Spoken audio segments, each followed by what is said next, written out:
आपको लेके आए हैं तेंदुखेड़ा विधानसभा। आपको परिचय करा रहे हैं पूर्व विधायक और इस बार मतदाताओं में जिनकी चर्चा बहुत ज़्यादा है, भारतीय जनता पार्टी से विदित हो कि तत्काल वर्तमान में यहाँ से कांग्रेस के विधायक हैं। और इस बार हम आपको भारतीय जनता पार्टी के वरिष्ठ नेता पूर्व विधायक से एक बार परिचय करें। एक बार परिचय आपका हमारे दर्शकों से। भैयाराम पटेल जी, पूर्व विधायक तेंदुखेड़ा नरसिंहपुर। जी, बहुत बहुत स्वागत है आपका।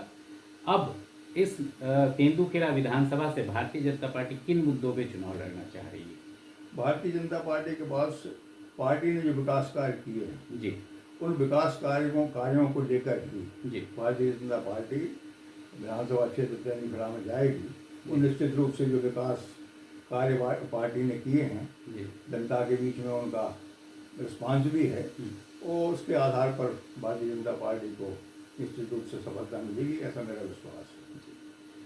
चलिए, विकास कार्यों को तो आप गिना रहे हैं और विकास ही एकमात्र मुद्दा बना हुआ है भारतीय जनता पार्टी के लिए, लेकिन तेंदुखेड़ा जैसे विधानसभा में किसानों को लेकर, क्योंकि किसान तो पक्ष विपक्ष दोनों के लिए चर्चा का विषय बना हुआ है, क्या विशेष योजना यहाँ के स्थानीय स्तर पे आप लोगों को लग रही है? नहीं, किसानों के हित में भी भारतीय जनता पार्टी ने बहुत काम किया। जी,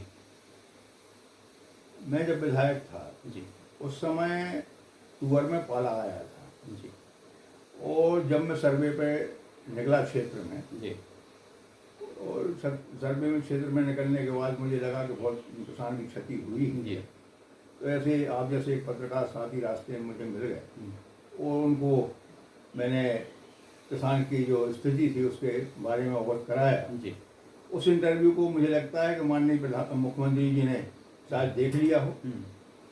तो मैं उसी विषय को लेकर भोपाल जा रहा था जी, और रास्ते में जब मैं था तो मेरे पास कलेक्टर का फ़ोन आया कि भाई साहब, मैं परसों मुख्यमंत्री जी का कार्यक्रम बन रहा है, जी, आप कहाँ हैं? तो मैंने कहा मैं तो भोपाल जा रहा हूँ।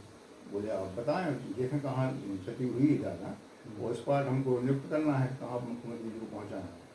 तो इस बात को लेके मैं चर्चा में, हाँ, मैंने दिमाग लगाया जी, कि माननीय मुख्यमंत्री जी ने हो सकता है मेरा इंटरव्यू सुन लिया हो। वो मध्य प्रदेश में पहला मेरा क्षेत्र था जहाँ माननीय मुख्यमंत्री जी का पाला के समय दौरा बना। जी, और उस समय जी, मुझे कहते हुए गर्व कि जो हमारे आरबीसी में नियम था, जब मैंने उस हिसाब से मुख्यमंत्री जी से हेलीपैड पर चर्चा की कि मैंने भाई साहब यहाँ का किसान बिल्कुल मारा गया, और हमारा तुअर का क्षेत्र बैठ गया है। आप तो आरबीसी में जो आपका नियम है उससे बढ़ के आप अभी बता दें मुझे, वो बढ़ के आपको घोषणा करनी पड़ेगी। माननीय मुख्यमंत्री जी ने मेरी बात मानी।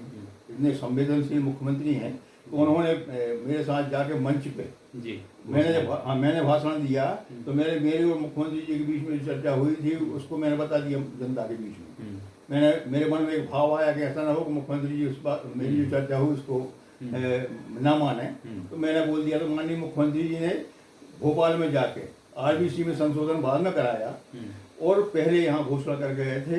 और मैं तो बड़े गर्व के साथ कहना चाहता हूँ कि जो लाभ उस समय हमारे जिले में माने किसानों को मिला मुआवजे के रूप में, न पहले मिला न अभी आज की तारीख तक मिला। तो ऐसा नहीं है कि किसानों के लिए माननीय मुख्यमंत्री जी हमारे बहुत संवेदनशील हैं। यदि किसानों की बात, जहाँ किसान को नुकसान है उसकी बात यदि अच्छे से उसको पहुँचाई जाए, मुख्यमंत्री जी की बात उसके प्रतिक्रिया दी। लेकिन विधायक साहब, जो आप 4 वर्षों का आपका सफल कार्यकाल रहा, उसमें अगर उपलब्धि गिनानी हो तो किन उपलब्धियों को आप गिनाएंगे? देखिए भाई साहब, हमारा तेंदुखेड़ा विधानसभा क्षेत्र संपूर्ण ग्रामीण विधानसभा है। और जिस समय मैं 2009 में चुनाव लड़ा था, उस समय गिनती के रोड इस विधानसभा में थे। लेकिन ये भारतीय जनता पार्टी का कार्यकाल ही है कि भारतीय जनता पार्टी के कार्यकाल में आज की तारीख में तेंदुखेड़ा विधानसभा क्षेत्र का शायद ही कोई गांव ऐसा निकलेगा जो मुख्य मार्ग से नहीं लगा हो, मतलब सड़कों का जाल बिछा हमारे यहाँ। अच्छा, अब शिक्षा के क्षेत्र में हमने हमारे ग्रामीण है विधानसभा शिवहरा एक छोटे सा गाँव है, जी वहाँ हमारा शासकीय कॉलेज, वहाँ पे हायर सेकेंडरी नहीं था, वो कॉलेज, वो शुरू हुआ।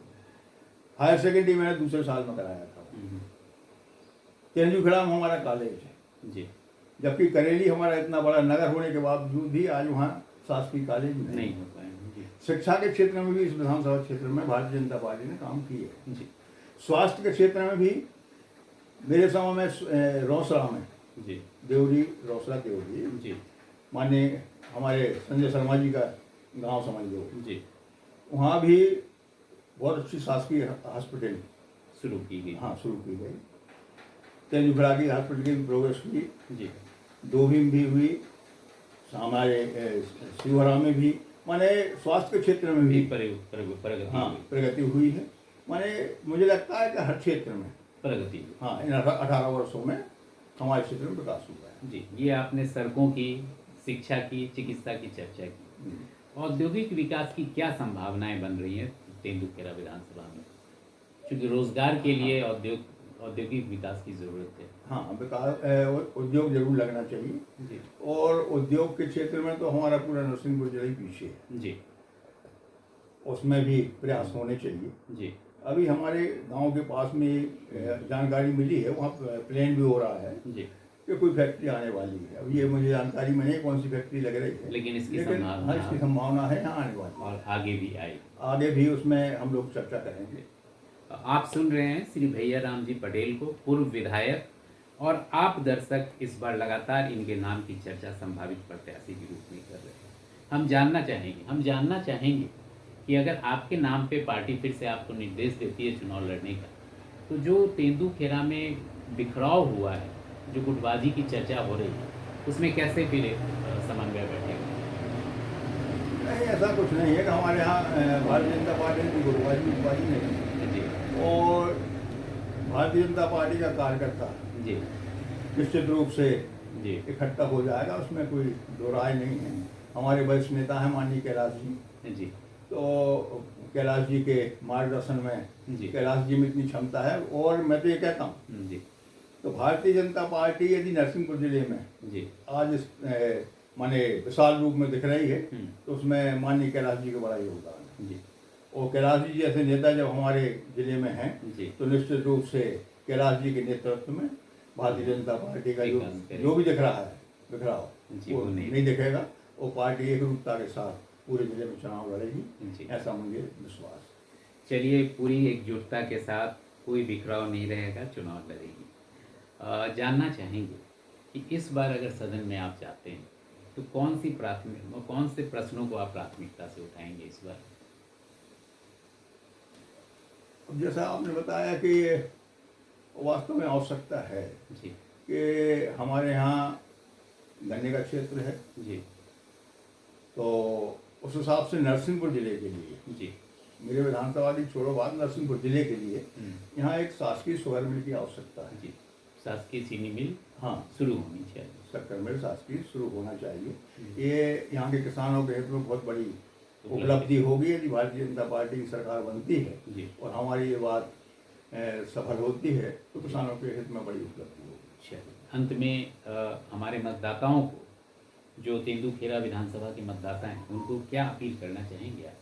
मैं तो सभी मतदाता भाइयों से निवेदन करना चाहता हूँ कि भारतीय जनता पार्टी विगत 18 वर्षों से सरकार में है, और भारतीय जनता पार्टी ने निश्चित रूप से माने विकास में कोई कसर नहीं छोड़ी। जी गर्भावस्थ शिशु से लेकर अंतिम समय तक जी उसने व्यवस्था की है, और निश्चित रूप से भारतीय जनता पार्टी का हमारा जो नेतृत्व है वो सतत लोगों के कल्याण के बारे में सोचता रहता है, और आगे निश्चित रूप से क्षेत्र का विकास होगा, गरीबों का, किसानों का, सबका कल्याण होगा। इसके हित में भारतीय जनता पार्टी काम करेगी, और मैं सभी मतदाता भाइयों से निवेदन करना चाहता हूँ कि सभी आप लोगों का आशीर्वाद भारतीय जनता पार्टी के कमल फूल को मिले, इसी आशा और विश्वास के साथ धन्यवाद। बहुत